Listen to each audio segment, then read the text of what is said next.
thank you all for being with us today.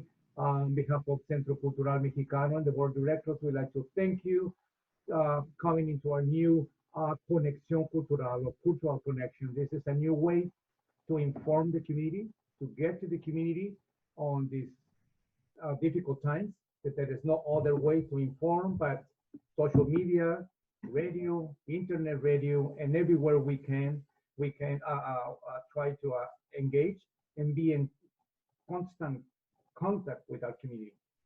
Angie? I'm Angie Hinojos Yusuf, Director of Centro Cultural Mexicano. Thank you all for joining us. We have Alaric, Senior Planner from the City of Redmond here. Thank you for coming and joining us, Alaric. We have Lorna Velasco, Arts and Cultural Coordinator for City of Redmond. Happy to have you here, Lorna. And we have Debbie Lacy, Founder and CEO of Eastside for All and Executive Director of Eastside Refugee and Immigrant Coalition. And thank you, Debbie, for being here and for all the incredible work you're doing out in the community. Welcome you also. We have some questions that are really, redirected to our community, and we want for you to give us your input. So the first question is what are your top reasons for encouraging our entire community, and especially a communities of color, to participate in the Census 2020? So anyone can take it. Well, I'll start. First of all, thank you. Thanks so much for having us here and for all the work that you're doing to help keep communities informed, connected. Really appreciate that. So it's essential that people are counted, everybody's counted, but particularly for our communities of color, for our immigrant refugee communities as well. When it comes to representation, when it comes to critical services and funding for all the programs that our entire communities rely on, we have to, each and every one of our households, be counted. It's a way of, it's our one chance every 10 years for that to be affirmed. There's so much that rides on that data. In addition to the federal funding, of course, our local communities use that data, whether it's our local business communities to respond to growing population needs, our schools as well, our human services and social services and healthcare. So much depends on that data. And so when we don't have an accurate count, when we don't have a fair count, when people are afraid to be counted, all these things factor in. And in the end, our communities are not as strong if we're not all counted, and that impact is for 10 years. So it's really, really important. And I'll just say too that another great reason is that it translates to money for our community. For every person who gets counted in this community, we get about $2,300 or so each year from the federal government. So because we only count once every 10 years, if we miss one person, that's $23,000 that our community is missing for things like our schools, our roads, our health clinics, things like that. So it's every single person needs to be counted. Good point.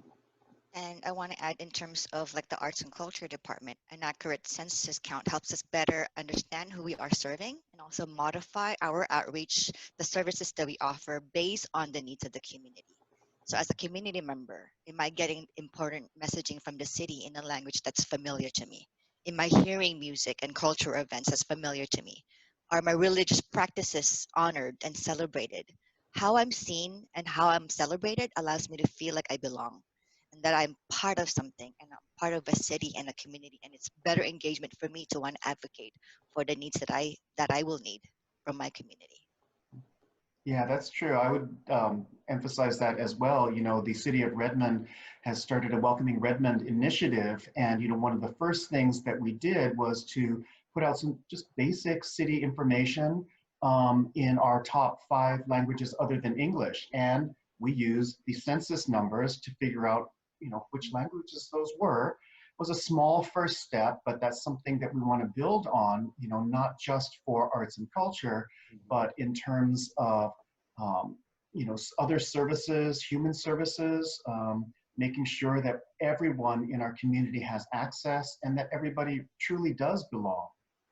I think that's a great point, and I think that when, as you have all touched on, when people feel that they belong, they're more likely to be engaged in all levels of our city and our region. So that's a great point. You wanna vote on that? So we know that our Mexican American and Latino community is concerned about sharing private information. Can you talk about community concerns and safety measures related to privacy as it relates to the census? You want to go, Debbie? Sure. Yeah, this is clearly a big concern and something that, you know, those of us have been working on preparing for the census for well over a year now. That was one of the very first things that we addressed. And I think that one of the things that we have done is really making sure that communities understand their rights and understand the way that the Census Bureau operates under Title 13 of the protections for us is that that information cannot be shared. It cannot be shared from the Census Bureau to other parts of the government.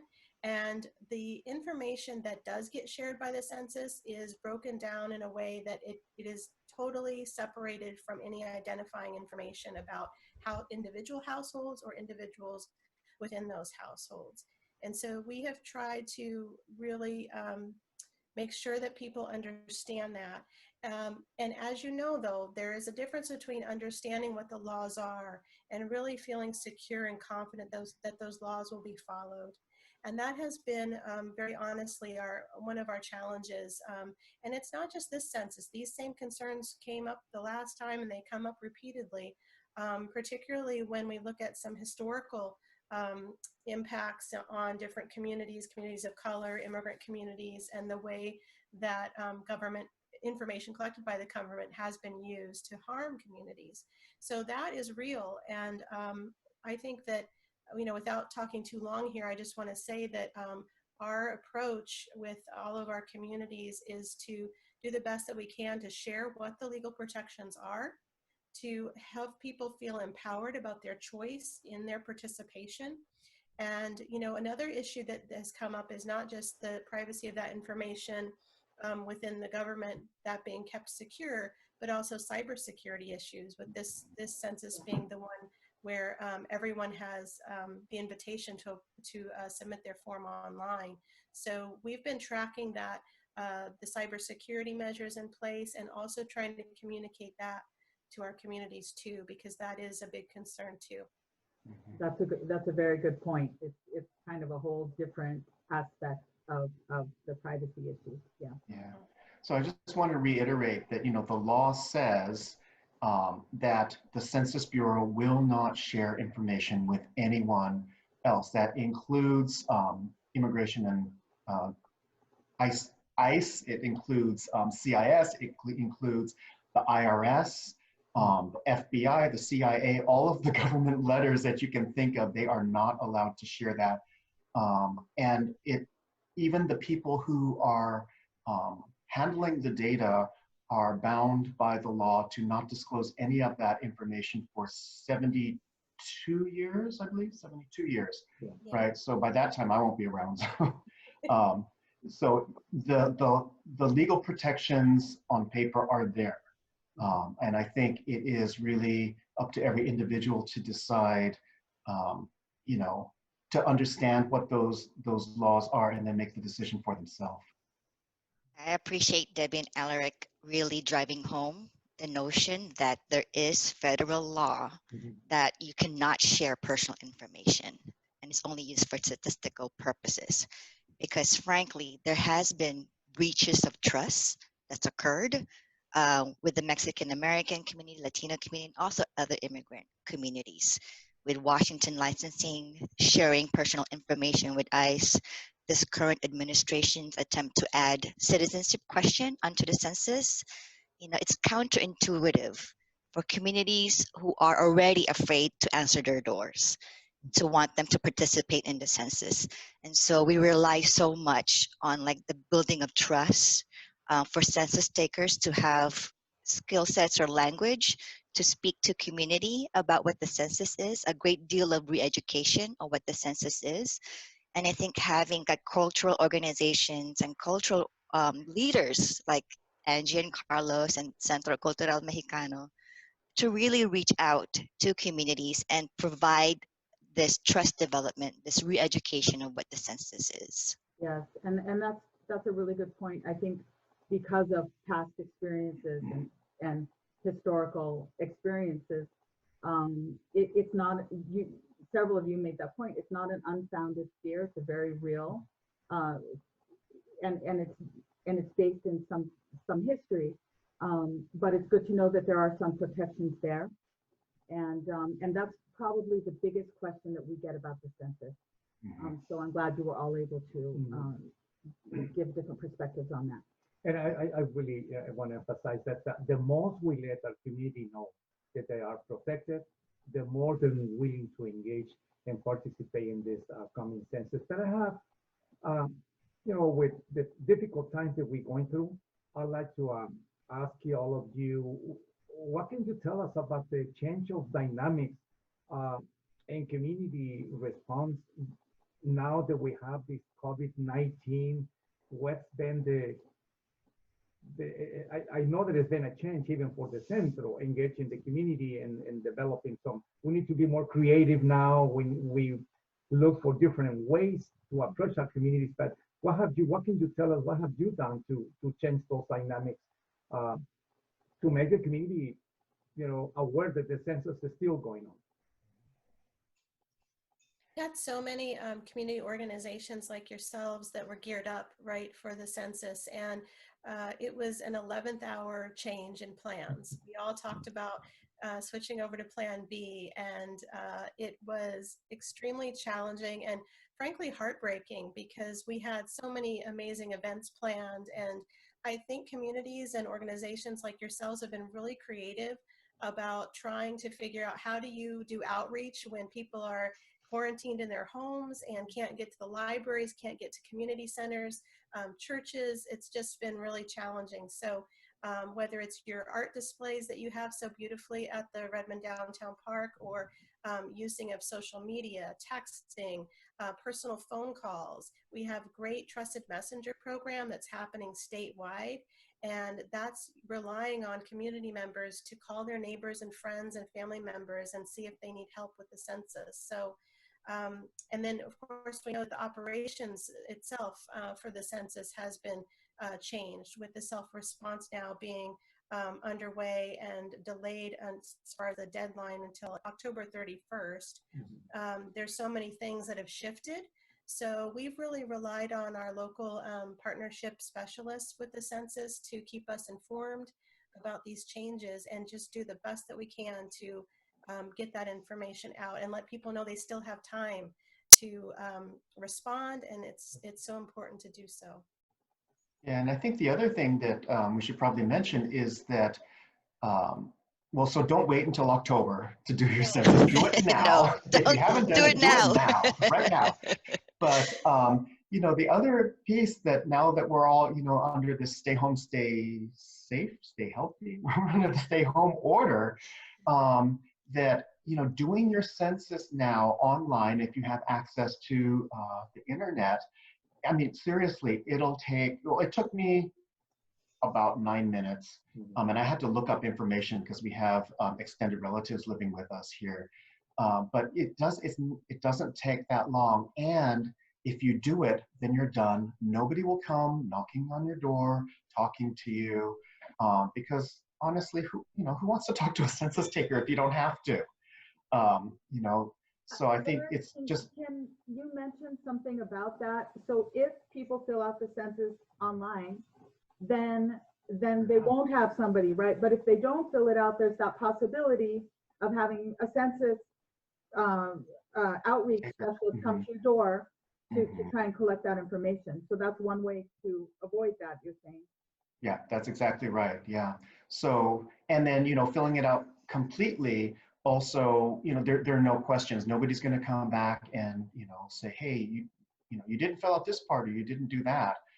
So the best advice we can give is just go ahead and do it. It's relatively painless. It doesn't take that long, and there's assistance in 59 different languages, something like that. There are phone numbers that you can call to get assistance. You can fill it out over the phone in 14 different languages with a live body on the other side. Well, I'm assuming it's a live body. And if you want to do it on paper, you can request a paper form either in English or in Spanish, your preference. And there's no, if you do the Spanish one, there's no marks against you or anything like that. We just want everybody to get counted. I will say we've been encouraging people to do it by July 31st because the non-responder follow-up is set to start on August 11th and go through October 31st. So we know people would prefer not to have someone knock on their door if they can avoid that. So we've been using kind of July 31st as our deadline to tell people to really. Okay, that's good. Yeah, That's really good to know. Yeah. Yeah. Great to know. I want to speak to like how with the arts and culture department, how it switched. Because originally we were partnering, the human services department and arts and culture department partnered with Centro, Angie, and Carlos to create programming about how to engage the community. And the original plan, Angie and Carlos, was a barrio fiestas, to have like block parties in different up and down Redmond as a way to get people to come out and have a great time, and also, you know, remind them about registering for the census. And then we had to scrap that because of the pandemic. And so very quickly, you created these visual art pieces that we specifically put in various locations that are within communities that has a lot of renters, a lot of like multilingual communities. And so it's like a visual reminder from now until October, turn in your census. Don't forget about the census. And then hopefully with the social distancing, if it's lifted, create arts programming through music and through dance to keep encouraging people to participate, so that it's we're reminding people online, but ways to remind them like physically and tangibly, and like an ongoing reminder throughout the months. Because I'm just very happy that it was extended to October 31st, and it gives more opportunities for people to register. And then we can keep pushing the messaging forward, not just digitally, but also like through our community, through the pieces, through the sculptures. And I'll just say, I am particularly bummed that the Tamalada got canceled because I was really looking forward to that. So, We'll do it again, and after we'll do it again when we can. Okay, we'll do it. We'll just do it anyway. Yeah. And I just want to really encourage, especially Redmond residents, everyone who lives in Redmond, to do the census, because from the very beginning, and it's so embarrassing, we have the lowest response rate of all the cities on the east side. So we're doing better than the Washington state average, which I just checked yesterday was 65%. So we're at 66 in Redmond, but Bellevue's just under 69%, Kirkland's at 71%, Issaquah 73, and Sammamish is at 79.8% of their population has already responded, which is amazing. That's just great. And I want all of our Redmond residents, you know, everyone who lives here, or I mean everybody, but we need to get our response rate up because it's not good. Yes, and I think we see that based on the last counting, that the communities that are here aren't necessarily, the numbers don't necessarily reflect the communities that are present. And we can't do that without participating and being counted, right? Yeah.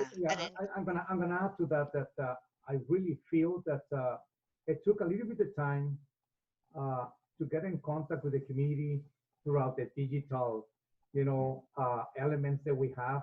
But I think we're getting there. I think we are little by little we are penetrating the messages. The message is getting there. So I think it reflects now in the responses. A little slower than we thought, but I think we're getting there. I think the work continue to be done, you know, within the radio and everything else. So it's working. Yeah. Yeah.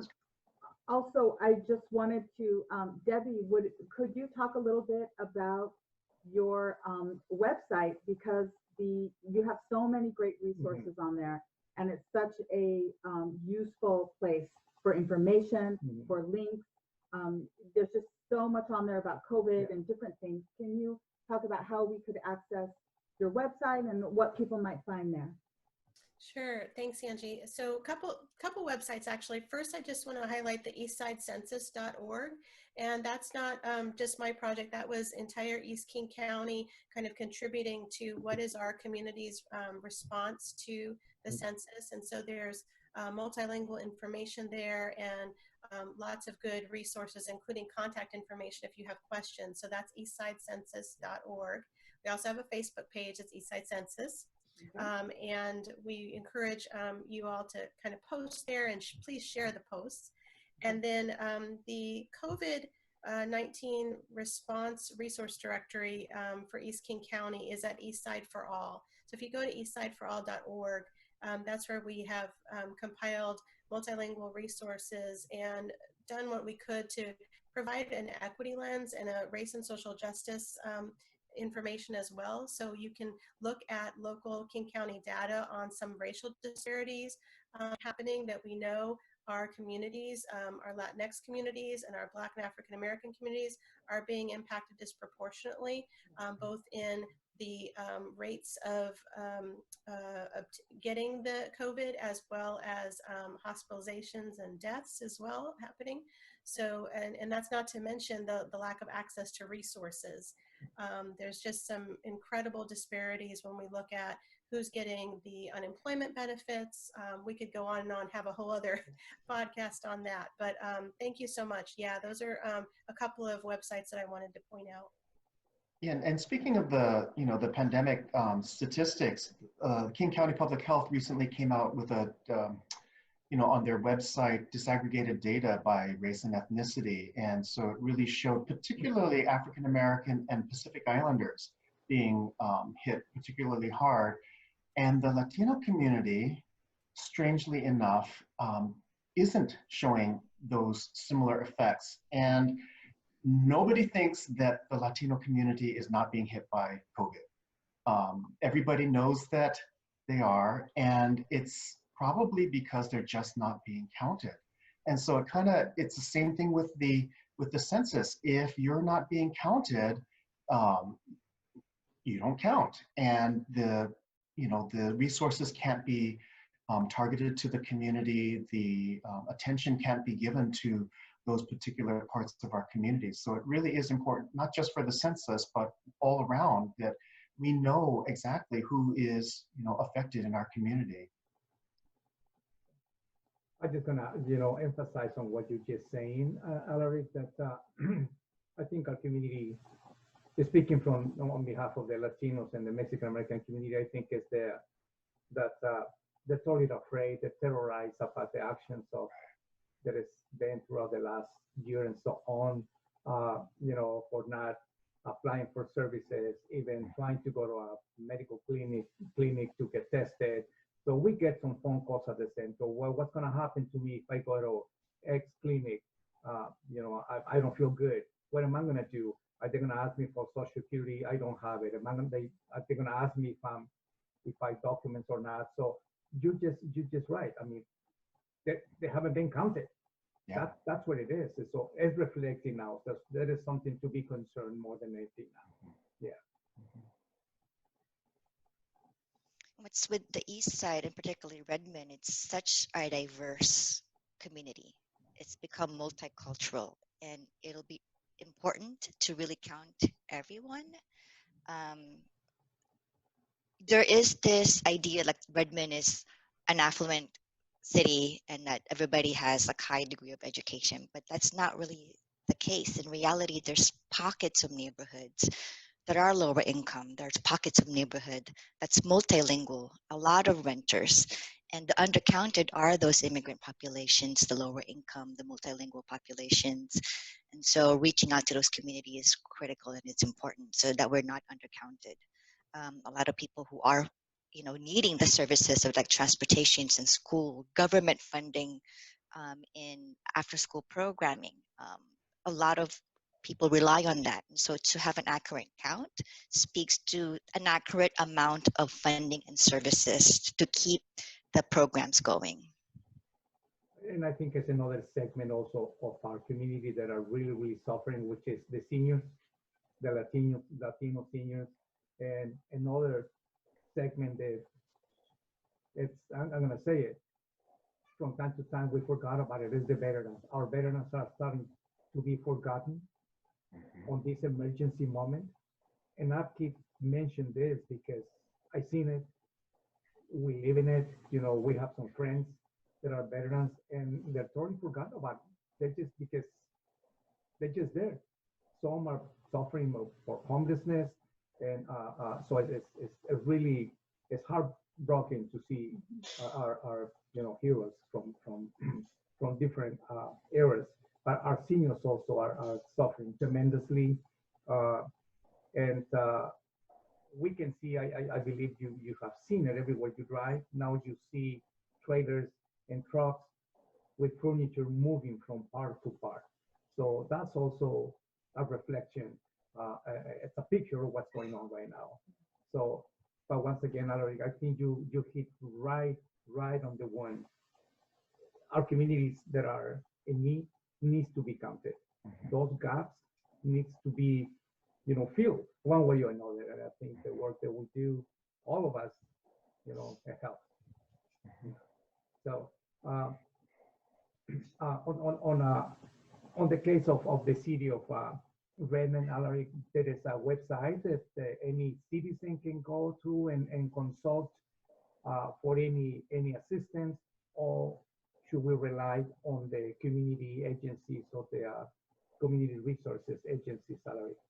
What can the city offer to our community?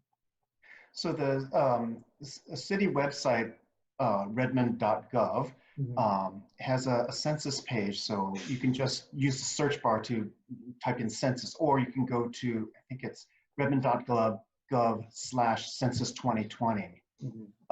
And there are resources and explanation on why it's important and what some of the safeguards are. And because, a lot of people don't trust government, and we recognize that, we have listed the community organizations, some phone numbers for help in a bunch of different languages, and the Centro Cultural Mexicano is, one of them, where people can call for assistance in, just answering questions about the census, or I'm not sure what to put here. People can help walk through. So if you need assistance in any of those languages, we really encourage people to work with the community partners, because they are the experts. And frankly, people trust you more than they trust me, or anyone that works at City Hall, because we're government. We get that. No, we're not going to report to anyone either, but people who know your culture, speak your language, and understand where you're coming from are the best resources, I think, for folks who have apprehensions about the census. Thank you, Alaric. And thank you to all of you for your insight, your creativity in pivoting quickly, because it's an ever-changing situation, and for doing the work that is really touching people, and helping and making a difference. So thank you for that on behalf of us. Yeah, I'm just gonna say that our phone rings on and off with heartbreaking questions. Medical bills are piling up, so what we do, we're just referring them to different agencies so they can get help. People are asking for cash assistance, rent assistance, and what the center is doing is just referring them to different agencies. But I just really want to thank you, Debbie. Thank you for the work you do, Alaric, for keep us right in there with the city, and then Lorna with our community, and the change of the dynamics on this program. I think it's been great so far. It's working, and I think it will continue working. So we want to thank you all for being with us today. So we hope to see you soon in our next podcast with Conexión Cultural. Thank you. Thank you all. Thank you so much. Thank you.